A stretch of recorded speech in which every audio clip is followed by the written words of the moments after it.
Mbak Flora Aurelia. Halo Mbak Flora. Gabung sama kita Mbak Flora. Iya, Bu. Ya, oke. Jadi apa bedanya Mbak Flora? Eksperimen akan diulang lagi?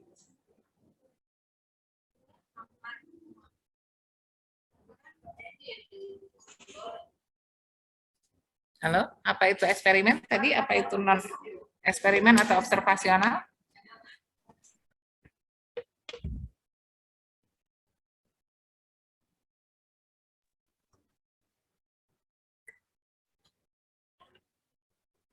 Halo Flora. Apa itu eksperimen, apa itu non eksperimen?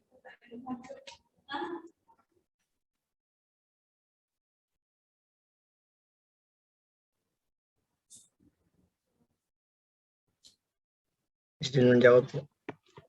Boleh Mas Pratama?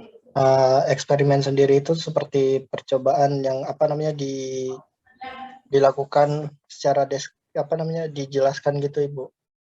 Pokoknya kayak percobaan apa yang harus dilakukan untuk penelitian tersebut gitu Bu. Ya. Hanya buat jadi rancangan. Oke, kalau yang non eksperimen atau observasional tadi hanya melihat saja ya Mas Haris, Mas Pratama ya? Iya. Iya Bu. Kalau yang eksperimen? Kalau yang eksperimen itu sekaligus dengan aksinya juga begitu Ibu. Jadi ada percobaan ataupun adanya kegiatan yang dilakukan selain hanya melihat saja Ibu. Oke, sip. Ya, jadi benar ya, bedanya adalah ada percobaan, lebih mudahnya dikasih perlakuan atau nggak dikasih perlakuan, atau dikasih intervensi atau nggak dikasih intervensi ya. Tadi yang disebutkan Mas Haris sudah benar sekali, itu tepat sekali. Jadi ada percobaan atau nggak ada percobaan, gitu ya. Kita melakukan intervensi atau nggak kita lakukan intervensi ya. Intervensi itu tadi disuruh McKenzie exercise, itu namanya dikasih intervensi. Anda responden saya McKenzie exercise dulu, terus saya lihat nyerinya, itu namanya dikasih melakukan. Kemudian tadi disuruh kita kasih kinesiotapping dulu, kemudian kita lihat nyerinya. Ada intervensi yang kita kasih, ada perlakuan yang kita kasih. Tapi kalau di observasional atau non eksperimen dia hanya melihat aja kondisinya gitu ya. Misalnya hubungan tadi intensitas latihan sama kejadian cedera tadi.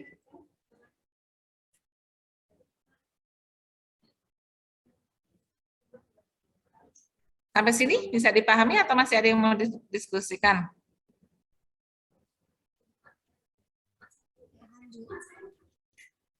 Insya Allah sudah Bu. Oke.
Oke, kita lanjut ya. Berarti kita bahas satu-satu. Tadi udah bisa membedakan mana yang observasional, mana yang eksperimen. Nah, sekarang kalau kita nggak mau ngasih percobaan, kita nggak mau ngasih perlakuan, kita hanya mau melihat apa adanya. Yang ada di responden itu mau kita teliti apa adanya tanpa kita ngasih perlakuan, maka desainnya observasional kan tadi. Nah, ada dua. Observasional itu ada deskriptif, ada analitik. Kalau dia hanya melihat satu variabel saja, ya kan tadi Mbak tadi siapa Mbak Fiska, Mbak siapa tadi udah menyampaikan ya bahwa variabel itu kan ada variabel terikat, ada variabel bebas gitu ya, ada variabel kontrol atau variabel pengganggu. Nah, kalau tadi kita tidak memberikan perlakuan, hanya melihat apa adanya yang ada di responden kita, tapi hanya satu variabel saja, artinya kita melihat satu kejadian saja, tidak dihubungkan dengan kejadian lain, atau tidak dihubungkan dengan variabel lain, atau hanya satu variabel berdiri sendiri, maka namanya observasional deskriptif. Jadi deskriptif itu hanya melihat satu variabel saja.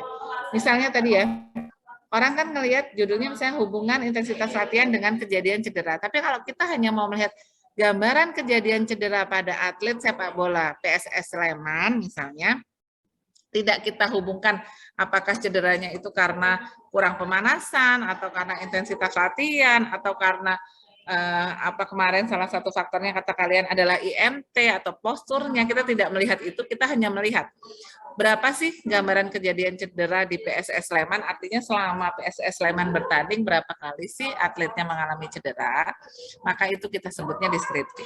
Cedera itu tidak kita gabungkan atau tidak kita hubungkan dengan variabel yang lain, kita hanya melihat satu saja periode tanding misalnya gitu.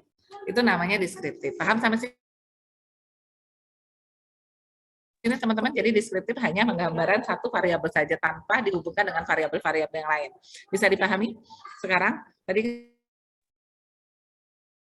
jelaskan ya variabel bebas, variabel terikat. Nah, berarti namanya deskriptif. Oke, sampai sini bisa dipahami? Halo? Oke, kita lanjut ke analitik. Di analitik ada 3. Sebenarnya kalau kalian malas-malasan saya tutup aja ya ininya apa namanya? Saya kirim aja PPT-nya gimana? Nggak usah kita lanjutin. Karena kalau dipanggil banyak juga yang nggak jawab terus hilang, bingung saya.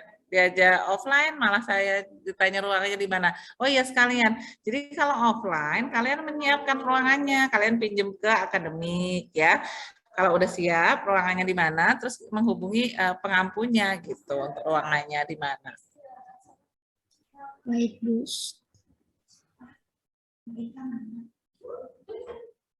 Oke, mau kita lanjut atau dicukupkan aja? Lanjut, Bu. Lanjut, Bu.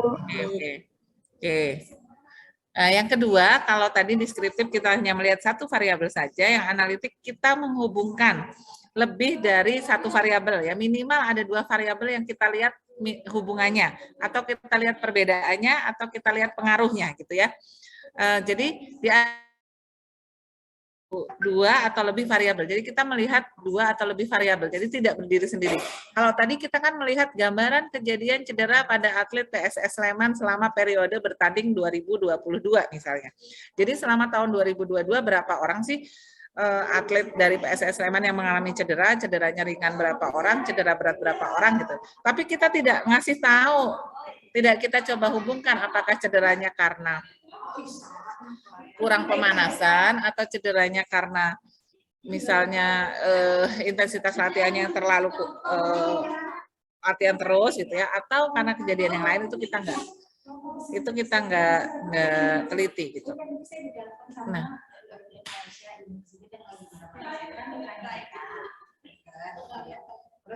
Nah, yang pada analitik kita akan melihat 2 variabel atau lebih. Jadi kita mau melihatnya 2 variabel atau lebih. Jadi kita mau hubungkan gitu ya, faktor resiko terhadap resikonya. Jadi kita misalnya kita mau melihat cedera, maka kita hubungkan dengan cedera itu kira-kira berhubungan sama apa gitu ya. Misalnya hubungan cedera, hubungan intensitas latihan dengan cedera, hubungan semua faktor resiko cedera itu bisa kita teliti menjadi analitik. Paham sampai sini ya? Kalau analitik berarti menghubungkan 2 atau lebih variabel.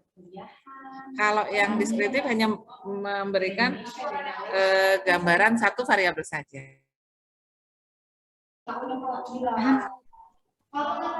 Baik, Bu.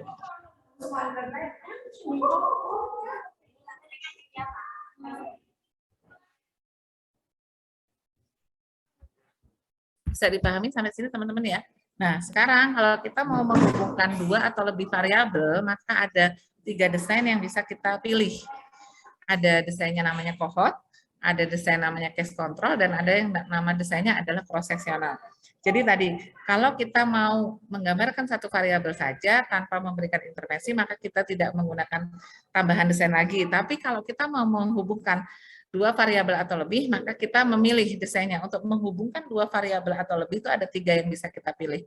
Yang pertama, kita mulai dari bawah ya, cross-sectional. Cross-sectional itu melihat variabel bebas dan variabel terikat secara bersamaan. Kita mau melihat intensitas latihan dan kejadian cederanya bersamaan. Biasanya cross-sectional ini identik dengan memberikan kuesioner. Jadi di kuesioner ditanyakan berapa lama Anda berlatih, kemudian apakah Anda cedera atau enggak. Ya, maka variabel bebas dan variabel terikat berarti dikumpulkan datanya secara bersamaan.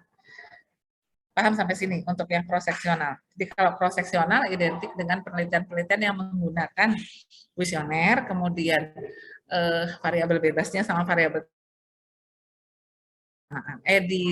diteliti bersamaan. Jadi biasanya kita tanya berapa lama Anda duduk dalam sehari mengikuti kelas online, terus apakah Anda menderita misalnya nyeri leher atau enggak, gitu ya. Selesai. Gitu. Variabel bebasnya dapat datanya, variabel terikat dapat datanya. Oke, sampai sini bisa dipahami? Bisa, Bu. Ya, kalau ada yang ditanyakan langsung aja ya, maksudnya Bu, yang bagian ini saya kurang paham. Nah, yang kedua case control. Jadi gini, kalau kita ngambil penelitian secara bersamaan variabel bebas sama variabel terikatnya, kadang-kadang salah satu variabel mungkin bisa jadi terambil, datanya bisa jadi enggak. Misalnya kan kita punya hipotesis nih, ada hubungan antara intensitas latihan dengan kejadian cedera misalnya gitu. Pas kita kasih kuesionernya, satu, apakah berapa lama Anda latihan, sekian, apakah Anda cedera atau enggak gitu misalnya. Hampir semua nggak pernah cedera gitu. Padahal kemarin di konsep variabel salah satunya adalah harus ada variasi ya. Jadi nggak boleh kalau kita neliti, penelitian itu data yang kita kumpulin nggak ada variasinya kan nggak boleh. Jadi kalau ada yang cedera harus ada yang nggak cedera atau sebaliknya. Kalau konsep variasi tadi, kalau konsep tadi tidak terpenuhi, tidak ada variasi, maka dia tidak bisa disebut sebagai variabel. Jadi variabel itu harus bervariasi. Itu harus dipahami dulu. Nah, tadi kalau kita neliti sesuatu hal bersamaan, mungkin nggak ada salah satu yang nggak terambil datanya, mungkin nggak teman-teman? Menurut teman-teman mungkin nggak? Mungkin, Bu. Mungkin. Halo? Ya, Bu. Hah? Iya, Bu. Bagaimana? Mungkin apa enggak? Mungkin. Mungkin, Ibu. Iya, bisa jadi kan pas kita ngambil data cedera nggak ada yang cedera sama sekali, ya kan?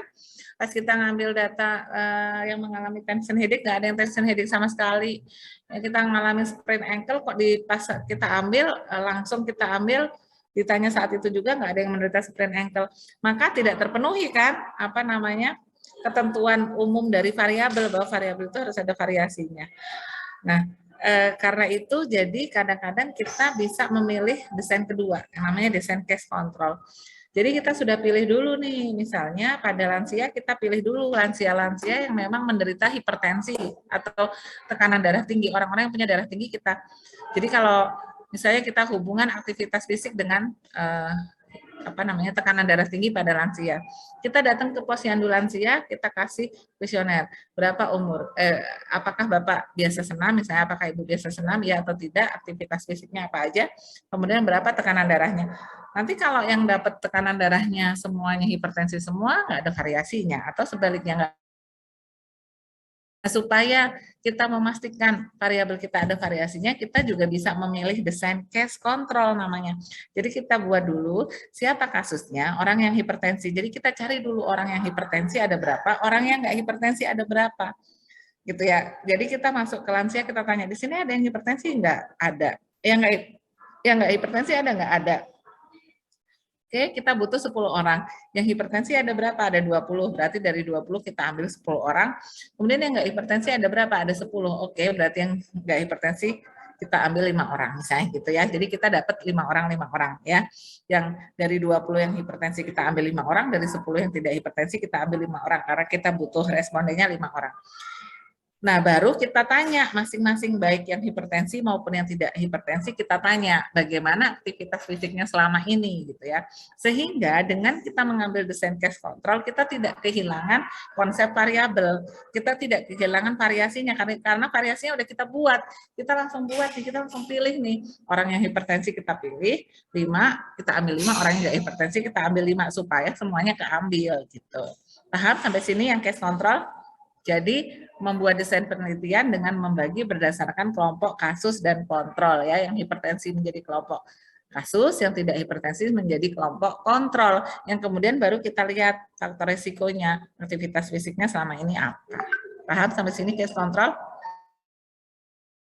Paham, Bu. Sama loh, kalau nggak paham Kalau desain paham. nggak bisa ngelakuin penelitian bingung. Oke.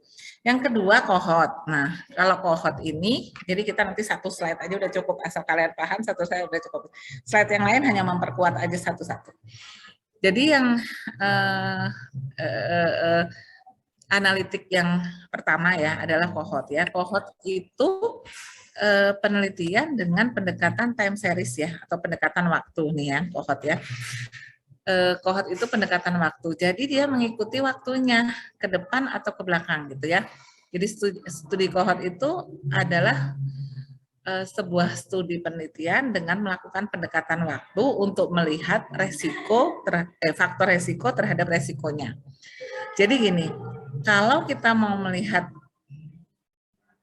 misalnya gini, pengaruh merokok. Merokok itu kan salah satu resiko terjadinya kanker paru ya, terhadap kanker paru. Nah, kalau kita melakukan pendekatan cross-seksional, kita ambil aja sampel semua bapak-bapak yang lagi di jalan itu, kita tanya bapak merokok atau enggak, kemudian bapak kanker paru atau enggak, gitu ya. Itu namanya cross-seksional. Atau kita pilih bapak-bapak yang sudah pasti kanker paru dan tidak kanker paru, terus kita tanya dia merokok atau enggak. Lah kalau kohort kita ada 2. Ada yang kita sebut kohortnya prospektif, dan ada kita sebutnya kohortnya retrospektif. Prospektif itu dan kita ikutin apakah terjadi akibat yang menjadi faktor resikonya atau tidak. Lah kalau retrospektif kebalikannya, kita mulai dari kasusnya baru kita lihat faktor resikonya ada atau enggak gitu ya. Jadi kalau kita bicara prospektif, kalau kita bicara hubungan perokok dengan kejadian kanker paru, kalau kita bicaranya kohortnya prospektif, berarti kita harus cari orang yang merokok dulu. Kemudian kita ikutin 10 bulan, 1 tahun, 2 tahun, 3 tahun, 4 tahun, kemudian apakah dia kena kanker paru atau enggak. Itu yang kita sebut kohort. Jadi kita ikuti terus orang itu. Apakah faktor resikonya terjadi atau enggak. Karena dia merokok kan, dan merokok itu kan faktor resiko terjadinya kanker paru ya. Kita mau meneliti hubungan merokok dengan kejadian kanker paru, kita ikutin nih perokok nih. Nanti setahun, 2 tahun, 3 tahun, 4 tahun ke depan dia kanker paru atau enggak. Ini sebenarnya penelitian yang paling ideal ya. Jadi kita tahu kan jelas, oh terjadi, oh enggak gitu ya. Setelah 5 tahun itu kita tahu. Tapi bayangin untuk mengikuti seorang responden selama 5 tahun kan tentu bukan hal yang mudah ya, secara dana, secara biaya, secara waktu. Kalian kalau mau penelitiannya seperti ini, yang lain temannya lulus, kalian nggak lulus ya, karena mau ngikutin gitu ya. Maka penelitian ini bagus tapi tidak disarankan, terutama untuk mahasiswa yang ngambil studinya kohort yang prospektif karena ngikutin. Nah, bagaimana dengan yang kohort retrospektif? Kalau tadi kohort prospektif berangkat dari merokoknya dulu, diikutin orang yang merokok, terjadi kanker paru atau enggak. Kalau retrospektif ditariknya ke belakang, bukan ke depan. Jadi dicari orang yang kanker paru dulu. Dia kanker paru, terus ditanya dulu dia ngerokok apa enggak. Lebih mudah kan berarti nyari orang yang kanker paru terus ditanya dulu dia merokok atau enggak, daripada nyari orang yang merokok terus diikutin 2 tahun 3 tahun lagi apakah dia kena kanker paru atau enggak. Nah, kemudian jadi retrospektif ini kohort yang paling mungkin dilakukan adalah yang retrospektif. Sampai sini bisa dipahami teman-teman? Bisa, Bu. Oke, kalau bisa saya contohkan dulu, apakah ini penelitiannya deskriptif, analitiknya kohort, case control, atau cross-seksional. Kalau ini sudah paham, kita lanjut ke eksperimental. Setelah eksperimental nanti saya pahamkan juga. Kalau sudah paham, berarti desain penelitian sudah selesai. Oke, kalau saya mau meneliti gambaran kejadian, gambaran kematian akibat COVID-19 di Bantul, Yogyakarta, kira-kira desain penelitian saya Apa? Mbak Izin Azahidah, menjawab, Bu. Mbak Azahidah gabung sama kita. Kok setiap yang dipanggil terus hilang nih? Gimana sih? Kayak ininya yang hilang ya. Halo Mbak Azahidah tadi masih ada di Zoom? Iya, Bu. Ya. Apa? Bisa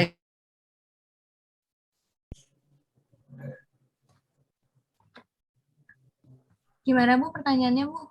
gambaran kejadian angka kematian akibat COVID-19 di Kabupaten Bantul 2020. Kira-kira desain penelitiannya apa yang tepat untuk penelitian saya?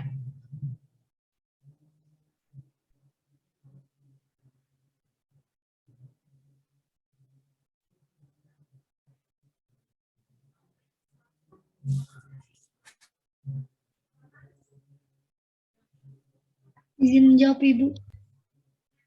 Mbak Zaidah dulu, silakan Mbak Zaidah. Tinggal pilih. Saya tunggu.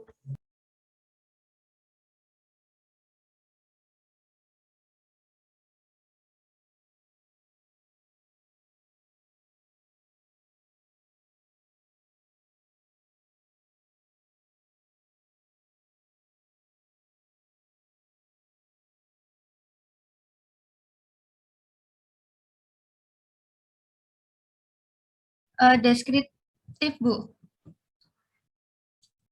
Oke, tepat. Kenapa deskriptif kira-kira? Beritanya ada di website, Bu. Terima kasih. Karena satu variabel.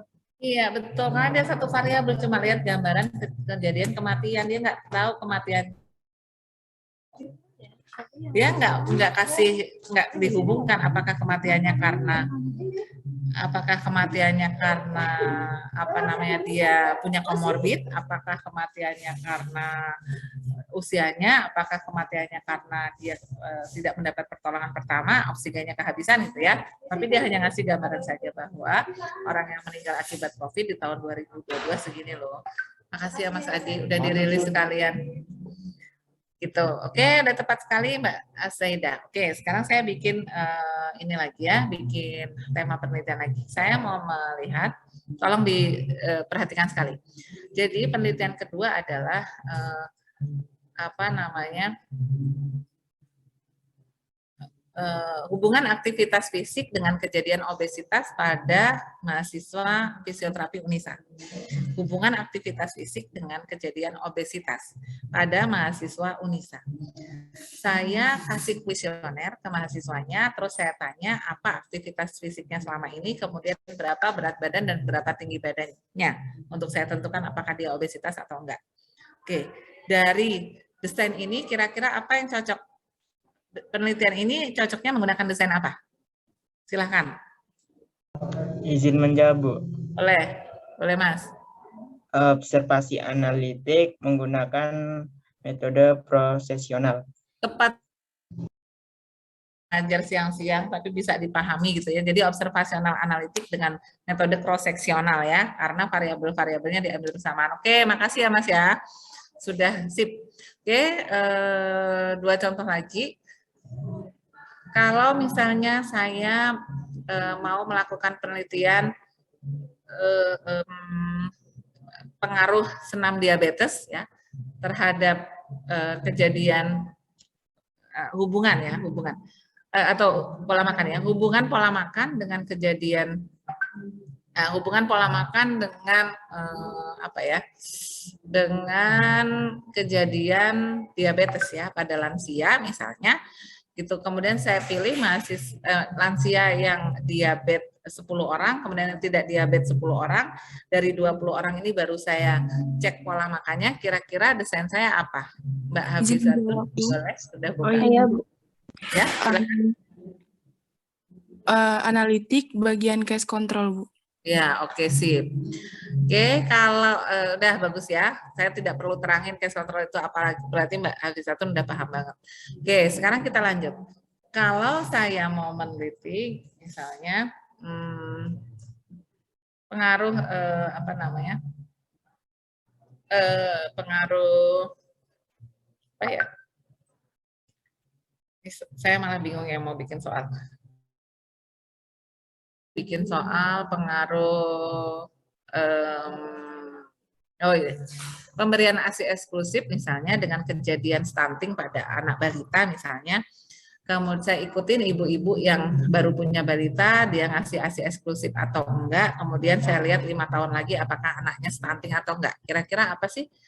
Saya ikutin terus ya, ibu yang baru punya bayi, terus dia menyusuinya eksklusif atau enggak, saya ikutin. Terus anaknya 5 tahun lagi diukur tingginya stunting atau enggak.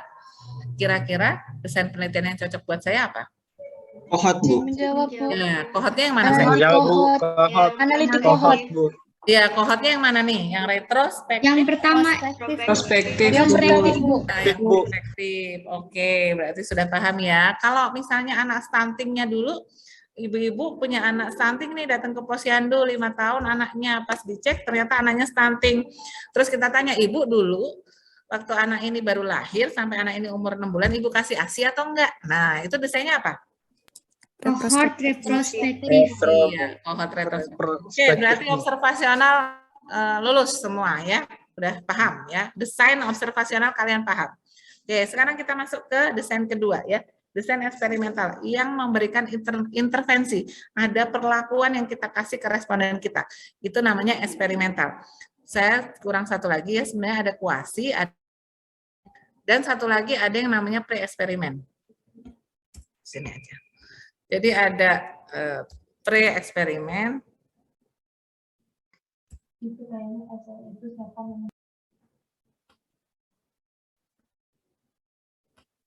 Desain eksperimen itu ada 3 ya. Ada pre-eksperimen,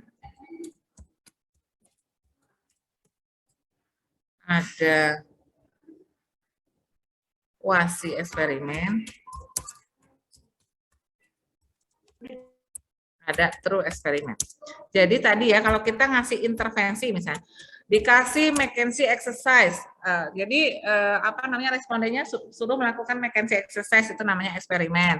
Respondennya dikasih kinesiotapping, itu namanya eksperimen. Respondennya disuruh minum jamu gitu, itu namanya eksperimen. Respondennya disuruh makan obat herbal gitu, pengaruh atau enggak nanti sama nyeri dysmenorrhea, itu namanya eksperimen ya. Jadi eksperimen itu yang ada intervensi ya. Nah, pre-eksperimen ini dia tidak punya, dia desain intervensi atau desain eksperimen yang tidak punya kelompok pembanding.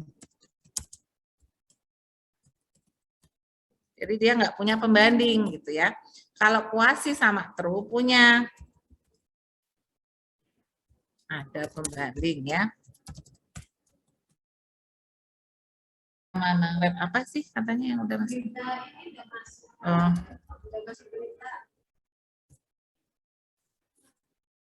Ada pembanding. Cuma bedanya, saya tulis dulu. Kalau kuasi, sampelnya tidak diacak. Kalau true eksperimen, sama-sama punya kelompok pembanding, tapi sampelnya diacak. Sebenarnya di slide saya paling bawah ada, cuma dia lebih enggak, kata-katanya nanti mungkin lebih mudah dipahami ini dulu. Nanti kalian tinggal baca slide-nya. Nanti ada gambar-gambar desainnya. Jadi di sini ada tuh, ada ya. Nanti case control eksperimental. Nah ini ada. Nah seperti ini ya pre-eksperimen. Nanti kalian akan memahami ini kalau kalian sudah paham yang saya terangkan. Kita ke terangan saya dulu.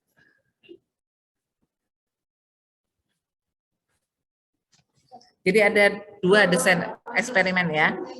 Ada 3 desain eksperimen ya. Ada pre-eksperimen, kuasi eksperimen, dan true eksperimen. Jadi desain eksperimen atau rancangan penelitian yang memberikan intervensi kepada sampelnya atau kepada respondennya itu ada dibagi 2 bagian besar. Apakah mau dibuat satu kelompok atau 2?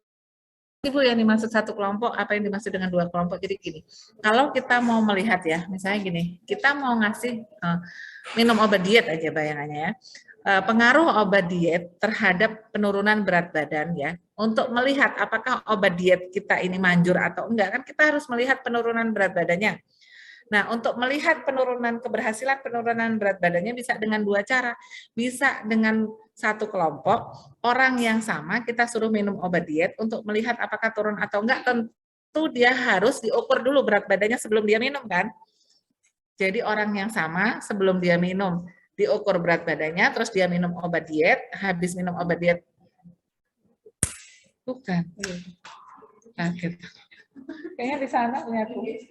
Nah, terus sesudah dia minum 1 bulan dia diukur lagi berat badannya. Baru kita tahu apakah obat diet ini apakah obat diet ini benar-benar ada pengaruhnya terhadap penurunan berat badan, ya kan? Itu kalau satu kelompok. Jadi kalau satu kelompok itu kita membandingkan intervensi kita itu dengan orang yang sama tapi diukur sebelum dikasih intervensi dan sesudah intervensi, itu namanya satu kelompok. Sebentar itu habis charger habis. Dicolokkan ya Mbak? Masuk lagi aja. Ya Mbak Ika mau presentasi bahasa Inggris luar biasa. Aku dukung Mbak Ika. Apa perlu berangkat ke Malaysia? Sarjana Inggris. Buat belajar bahasa Inggris. Presentasi. Ada main?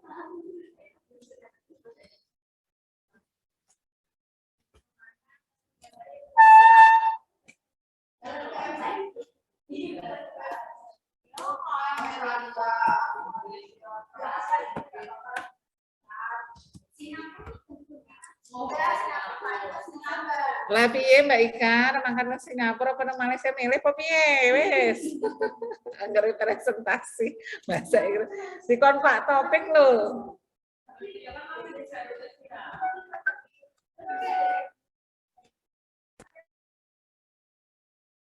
Oke, saya sudah pasang lagi anunya ya. Sorry ya ini tadi malah bercandain temen di kantor. Oke. Jadi tadi ya pre-eksperimen itu satu kelompok. Maksudnya satu kelompok itu ngukurnya untuk ngukur intervensinya itu sebelum sama sesudah itu. Nah, kalau yang dua kelompok ngukurnya yang satu suruh minum obat diet, yang satu enggak. Itu kan dua kelompok. Untuk melihat obat ini ada fungsinya enggak? Orang yang sama-sama obesitas, satunya dikasih obat diet, satunya enggak. Terus dilihat 1 bulan kemudian yang enggak dikasih obat diet itu turun atau enggak, yang dikasih obat diet itu turun atau enggak berat badannya. Jadi dia pakai kelompok, jadi dua kelompok. Atau misalnya yang satu disuruh minum obat diet, yang satu disuruh olahraga.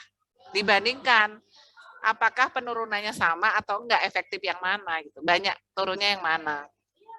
Itu namanya dua kelompok. Jadi dibandingin, satunya dikasih, satunya enggak, ada dua. Itu namanya dua kelompok. Nah, dua kelompok itu ada yang kita sebutnya kuasi eksperimen, ada yang kita sebutnya true eksperimen. Kalau yang kuasi eksperimen dia dibandingkan dengan kelompok lain, ada pembandingnya, tapi ngambil sampelnya itu tidak diacak. Nah, kalau true eksperimen, dia ada dua kelompok, ada kelompok pembanding, tapi sampelnya diambilnya secara acak. Sampai sini paham, teman-teman? Atau ada yang mau ditanyakan? Jadi kan cuma desain itu cuma dua, observasional sama eksperimen. Observasional tadi udah lulus semua, sekarang eksperimen. Paham sampai sini, teman-teman? Paham, Bu. Oke, sekarang saya contohin aja, kalau nggak dicontohin malah bingung ya. Sekarang saya contohkan. Misalnya, saya mau melihat gitu ya, pengaruh masas effluoride. Tahu ya masas effluoride ya, masas yang di punggung itu ya. Pengaruh masas effluoride terhadap nyeri dysmenorrhea gitu ya. Nah, saya membuat desainnya dua kelompok. Yang satu saya kasih masas effluoride, yang satu enggak saya kasih masas. Apakah nyeri dysmenorrhea-nya turun atau enggak setelah 2 jam atau 3 jam, atau enggak enggak apple to apple ya, satunya masa satu enggak. Atau gini, saya mau melihat kan sebagian besar orang bilangnya untuk menurunkan nyeri itu dengan minum kunyit asem. Tapi ada sebagian yang bilang lebih enak menurunkan nyeri itu dengan minum Kiranti. Ini yang cowok-cowok anggap aja tahu ya. Nah, terus saya mau melihat nih pengaruh kunyit asem terhadap penurunan nyeri atau pengaruh Kiranti, merek dagang Kiranti. Jadi yang satunya di kunyit asemnya dibuat tukang jamu gitu ya, satunya kunyit asemnya dalam bentuk Kiranti, itu mau saya lihat pengaruh kunyit asem terhadap penurunan nyeri atau perbandingan kunyit asem yang dibuat sendiri atau yang murni dan kunyit asem kemasan terhadap penurunan nyeri. Berarti kan ada dua kelompok nih, yang satunya saya suruh minum Kiranti, yang satunya saya suruh minum kunyit asem, kemudian saya lihat nyerinya setelah 2 jam minum kunyit asem dan setelah 2 jam minum Kiranti. Kemudian saya bandingkan nyerinya. Sampelnya saya ambil secara acak, berarti desain penelitian saya apa kira-kira? Boleh? Eksperimen. True eksperimental, Bu. Eksperimen. Iya, berarti udah paham semua. Maka kalau kalian membuat judul pengaruh kunyit asam terhadap nyeri dysmenorrhea, kalian buat 2 kelompok, jelas atau true. Tinggal apakah besok ngambil sampelnya itu mau kalian acak semua prodi fisioterapi dari semester 1 sampai semester 7 terus diajak diambil, atau enggak kalian acak. Saya hanya khusus ngambil semester 1. Ya, kalau diacak maka desainnya true eksperimen, kalau enggak diacak desainnya kuasi, udah 100 berarti. Oke, saya punya penelitian lagi. Saya mau meneliti pengaruh McKenzie exercise ya. McKenzie exercise terhadap LBP. Nyeri nyeri punggung bawah, terhadap nyeri punggung bawah pada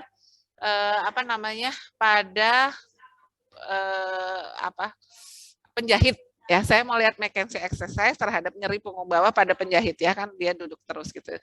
Nah, saya mau ukur sebelum saya kasih McKenzie exercise berapa sih skor nyerinya gitu ya. Dia penjahit yang mengalami LBP ini saya ukur nyerinya berapa. Kemudian saya kasih intervensi McKenzie exercise selama 1 minggu. Setelah selesai dia melakukan terapi McKenzie exercise, saya ukur lagi nyerinya sekarang jadi berapa untuk duduk gitu ya. Kira-kira apa desain yang saya buat? Eksperimen. Bu.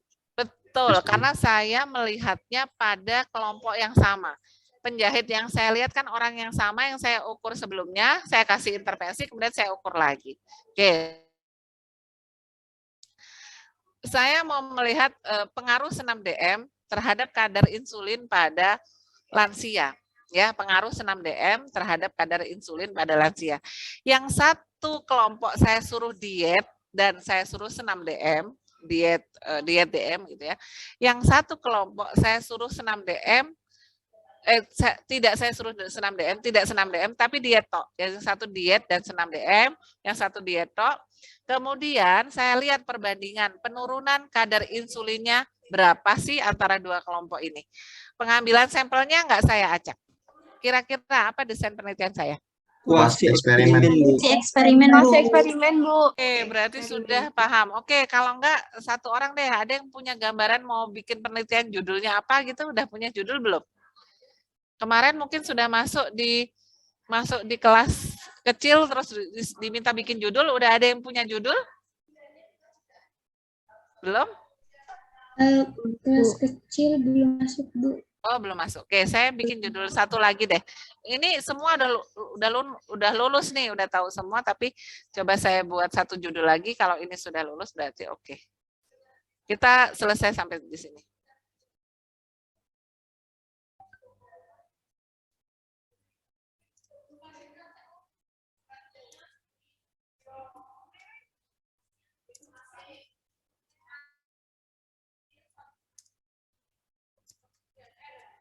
Nah, pengaruh pemberian kinesiotapping terhadap kejadian ankle sprain ya. Ankle sprain itu kan nyeri ya, saya ukur nyerinya, ankle sprain-nya itu saya ukur pada satu kelompok yang saya beri kinesiotapping, pada kelompok yang lain tidak saya beri kinesiotapping, kemudian saya ukur. Pengambilan sampelnya saya acak. Apa desain saya? True eksperimen. Eksperimen, Bu. True eksperimen. Oke, sekarang saya balik.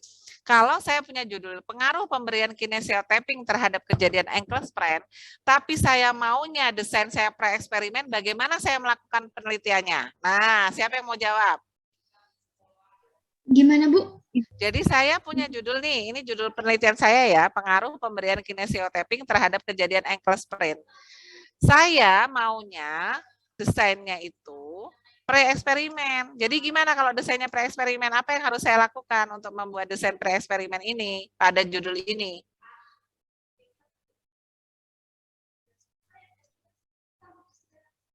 Berarti saya cari orang yang ankle sprain, terus Mengevaluasinya. Terus mengevaluasi di pokok nyerinya, Bu. mengevaluasi nyerinya dengan cara Sebelum Tapping. diberikan Tapping. kinesiotaping sama setelah diberikan kinesiotaping. iya, betul. Berarti kalian sudah paham. Jadi tinggal judul apapun, balik lagi kalau kalian udah paham bikin desainnya, mau disuruh sama pembimbingnya. Misalnya kalian ajuin nih, Bu, saya mau bikin desainnya pre-eksperimen, nggak boleh. Bikin desainnya harus kuasi atau true. Kalian nggak nanya lagi ke pembimbingnya, kuasi itu apa sih, Bu? True itu yang gimana sih, Bu? Atau kalian nanya ke teman-teman, ini kok suruh pembimbing gue suruh ganti nih, nggak boleh pakai pre-eksperimen. Suruh pakainya true, apa sih true? Temannya juga nggak tahu. Nah, jangan gitu. Jadi, kalau kalian bisa memahami desainnya, tinggal bagaimana kalian akan melaksanakan penelitian. Karena desain penelitian ini tergantung dari si peneliti. Kalian boleh pakai pre-eksperimen, boleh pakai true eksperimen, boleh pakai kuasi, suka-suka kalian. Mana yang lebih memudahkan untuk kalian, gitu loh. Lebih mudah pakai pre, lebih mudah pakai kuasi, atau lebih mudah pakai true. Cuma nanti konsekuensinya, kalau kalian memilih pre-eksperimen yang satu kelompok, maka nanti uji analisisnya hanya boleh menggunakan uji analisis satu kelompok. Tapi kalau kalian pakai desainnya dua kelompok, uji analisisnya hanya untuk uji analisis yang dua kelompok, nggak boleh ditukar, cuma itu. Tapi untuk memilih desain terserah kalian. Sama dengan desain penelitian observasional, mau dibuat cohort, mau dibuat cross-seksional, mau dibuat case control, boleh, suka-suka peneliti. Tapi kalian paham, jangan sampai kalian nulis di atas kertas paham, desain saya case control, begitu sampai ke responden bingung. Kalau case control gimana ya cara ngambil? Ada yang mau ditanyakan?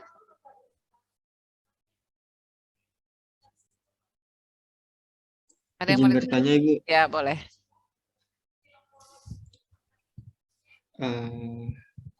Untuk Mas Naufal ya? iya, Bu. Ya, silakan Mas. Saya masih kurang nangkep sih, Bu, di bagian kahot itu, Bu. Kan kahot tadi ada terbagi menjadi dua bagian ya. Betul. Nah, di bagian dua itu saya masih kurang nangkep, Bu. Ya, Mungkin Ibu jadi bisa ulangin ya, oke. Jadi kalau kita bicara kohort itu penelitian yang melihat sebab terhadap akibat dengan pendekatan waktu. Jadi kohort itu melihat sebab dengan akibat terhadap akibat, tapi melalui pendekatan waktu, itu mudahnya. Nah, kita bisa melihat kohort itu ada dua, ada prospektif atau dilihat dari sebab ke akibat ke depan, melihat ke depan, atau kita melihatnya retrospektif dari akibat dulu baru mencari sebabnya ke belakang bahasanya. Jadi ada dua, prospektif itu ke depan, retrospektif itu ke belakang. Jadi contohnya gini, pengaruh misalnya, pengaruh merokok misalnya terhadap kejadian kanker paru tadi yang saya contohkan ya. Kalau kita menggunakan kohort prospektif, maka kita bicara apakah akibatnya terjadi atau enggak. Pada konsep ini, maka perokok itu menjadi sebab ya. Maka kita ikutin orang yang merokok, kita ikutin terus setahun, bisa jadi dia kena kanker paru, belum kena berarti 2 tahun, 3 tahun, 4 tahun, 5 tahun kita ikutin sampai dia kena kanker paru untuk membuktikan hipotesis kita. Itu namanya kohort prospektif, diikutin ke depan. Dia punya faktor resiko merokok, kemudian kita ikutin apakah terjadi resikonya atau terjadi akibatnya dari merokok tadi, yaitu kejadian kanker paru. Atau kita balik, kohort yang retrospektif. Tadi ya, kalau kohort prospektif itu karena dia ke depan, kadang 1 tahun dia nggak kena kanker, kita harus nambah 2 tahun. 2 tahun nggak kena kanker juga, tambah 3 tahun, 4 tahun, 5 tahun nggak kena kanker juga, malah mati ketabrak mobil misalnya responden kita ya, udah kita hilang dana, hilang tenaga, responden kita hilang juga, dia belum kena kanker paru udah meninggal duluan, misalnya gitu ya. Jadi sangat riskan ya untuk metode kohort ini. Tapi metode kohort yang lain ada yang kita sebut retrospektif. Kalau tadi berangkat dari orang yang merokok, kalau retrospektif kebalikannya, kita berangkat dari akibatnya dulu. Kan kita mau meneliti pengaruh merokok terhadap terhadap kejadian kanker paru kan. Tadi kalau kita mulai dari sebab kan merokok dulu. Tapi kalau kita mulai dari akibat berarti kita cari orang yang kanker paru dulu. Lebih mudah. Jadi kita ke rumah sakit atau ke yayasan kanker, misalnya ke rumah sakit Darmais, kita tanya orang yang kanker paru. Bapak dulu Bapak ngerokok. Iya katanya, oh berarti benar, rokok menjadi resiko kanker paru. Tapi kita tidak perlu mengikuti. Kan kita udah cari orang yang kanker paru, terus kita tanya, Pak, Bapak dulu ngerokok enggak? Gitu. Itu namanya retrospektif. Jadi kalau prospektif, sebab dulu baru akibat. Kalau retrospektif, akibat dulu baru kita cari sebabnya. Sampai sini paham Mas Naufal? Halo Mas Naufal? Insyaallah paham, Bu. Oke, masih ada yang mau ditanyakan teman-teman? Sudah cukup bisa dipahami? Mohon maaf Ibu, suara Ibu terlalu kecil. Oh, terlalu kecil ya? Sudah full nih, kayaknya saya nyalain ininya. Sudah Bu. Udah, oke. Gimana teman-teman, masih ada yang mau didiskusikan atau ditanyakan terkait desain atau sudah cukup bisa dipahami? Kalau dari saya cukup, Ibu. Ya, makasih Mbak Nadia, sudah cukup. Oke, kalau sudah cukup, nanti kalian bisa perjelas lagi di praktikum kelompok kecil ya. Mungkin juga nanti ada yang praktikum dengan saya ya. Kelas ini ada yang praktikum juga dengan saya. Kita akan mulai satu-satu detil-detilnya sampai ke desain. Oke, kalau sudah dirasa cukup, kita sama-sama tutup dengan mengucap lafal hamdalah. Alhamdulillahirabbil alamin. Terima kasih banyak. Saya akhiri. Assalamualaikum warahmatullahi wabarakatuh. Waalaikumsalam warahmatullahi wabarakatuh. Oke, saya end meeting ya. Ya, Ibu. Sebentar. Saya ini dulu, saya foto dulu. Oke, biar saya upload. Makasih, saya end meeting.